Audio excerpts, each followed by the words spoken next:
Police ಮೇಲೆ open ಆಗ್ಬಿಡುತ್ತೆ sir. ಹಿಂಗ ಸ್ವಲ್ಪ ಹುಡುಗರು ಅಡ್ಡಗಳೆಲ್ಲ ಜಾಸ್ತಿ ಆಗೈತೆ. ಗ್ರೌಂಡ್ ಅಲ್ಲಿ ಗಾಳಿ ಹೊಡ್ಕೊಂಡು ನಿಂತಿರ್ತಾರೆ. ಪೊಲೀಸರು ಏನ್ ಮಾಡಲ್ಲ ಸರ್, ಬಂದ್ರು ಏನ್ ಮಾಡಲ್ಲ. ನಾವು ಹೋದ್ರೆ ನೋಡ್ತೀವಿ ಬರ್ತೀವಿ ಅಷ್ಟೇ. ಪೊಲೀಸ್ನವ್ರು ಕರೆಕ್ಟಾಗಿ ಜವಾಬ್ದಾರಿ ತಗೋಬೇಕು ಅಂತ ಇದರಿಂದ ಕೇಳ್ಕೊತಾ ಇದ್ದೀನಿ. ಮೇನ್ ರೋಡಲ್ಲೇ ಆಗ್ಲೂ ಬೆಳಗಿನ ಜಾವದಲ್ಲೇ ಈ ತರ ಇದು ಮಾಡ್ಕೊಂಡ್ರೆ ಶೆಡ್ರಾಸೆಟ್ ರಾಜಾರಾಶ ಕಲ್ಪನೆ ಮಾಡ್ಕೊಂಡ್ರೆ ಬೇರೆ ಇದ್ರದೆಲ್ಲ ಹೆಂಗೆ ಅಂತ ಏನೋ ಅಂತಲೇ ಅರ್ಥ ಆಗ್ತಿಲ್ಲ. ಹಂಗಾಗಿದೆ.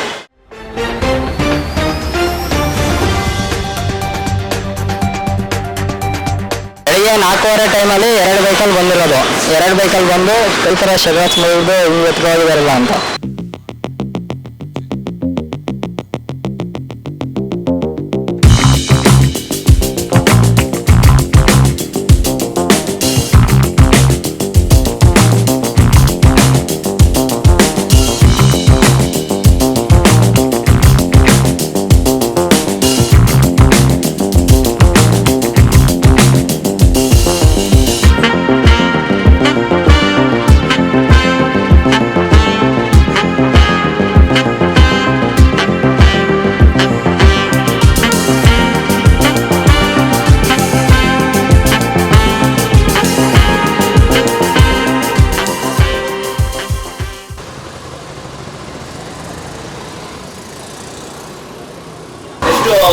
ನಮ್ದು ಒಂದು 8,000 ಆಗಿದೆ.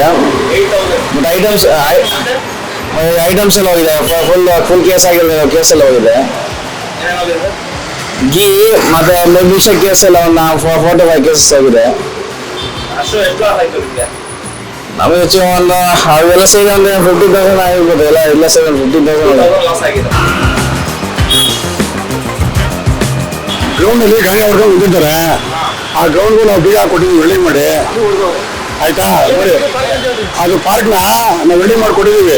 ಆದ್ರೂ ಜನ ಬಂದು ಗಾಳಿ ಹೊಡ್ಕೊಂಡು ನಿಂತಿರ್ತಾರೆ. ಅದು ಪೊಲೀಸರು ಸ್ವಲ್ಪ ಬಿಟ್ಟು ಹೊಡಿಬೇಕು. ಬರ್ತಾರೆ ಟೈಮಲ್ಲಿ ಹೇಳಲ್ಲ. ನಮ್ಮ ದೇಶದ ಪರಿಸ್ಥಿತಿ ಹೆಂಗಿದೆ ಅಂದ್ರೆ ತುಂಬಾ ಯುವಕರು ಚೆನ್ನಾಗಿ ಓದಿರೋರು ಇದ್ದಾರೆ, ಕೆಲಸ ಇಲ್ಲ, ಕಾರ್ಯ ಇಲ್ಲ. ಅದರಿಂದ ಕಳ್ತನಕ್ಕೆ ಇಳಿದಿದ್ದಾರೆ, ಗಾಂಜಾ ಹೊಡೆಯಕ್ಕೆ ಇಳಿದಿದ್ದಾರೆ. ಸರ್ಕಾರ ಇದ್ರ ಬಗ್ಗೆ ಎಚ್ಚರಿಸ್ಕೋಬೇಕು. ಓದಿರೋರು ಕೆಲಸ ಸಿಗ್ತಾ ಇಲ್ಲ. ಈ ನೋಟ್ಬಂದಿ GST ಇಂದ ಎಲ್ಲ ವ್ಯಾಪಾರಿಗಳು ವ್ಯಾಪಾರ ಇಲ್ಲದೆ ಆಗ್ಬಿಟ್ಟು, ಜನಕ್ಕೆ ಕೆಲಸ ಇಲ್ಲದೆ ಆಗ್ಬಿಟ್ಟು, ಕಳ್ತನ, ರಾಬರಿಗಳು, ಇಂಥ ಪರಿಸ್ಥಿತಿ ನಮ್ಮ ದೇಶದ್ದು. ಇನ್ನು ಮುಂದೆ ಏನೇನಾಗುತ್ತೋ ಇನ್ನೂ ಗೊತ್ತಿಲ್ಲ.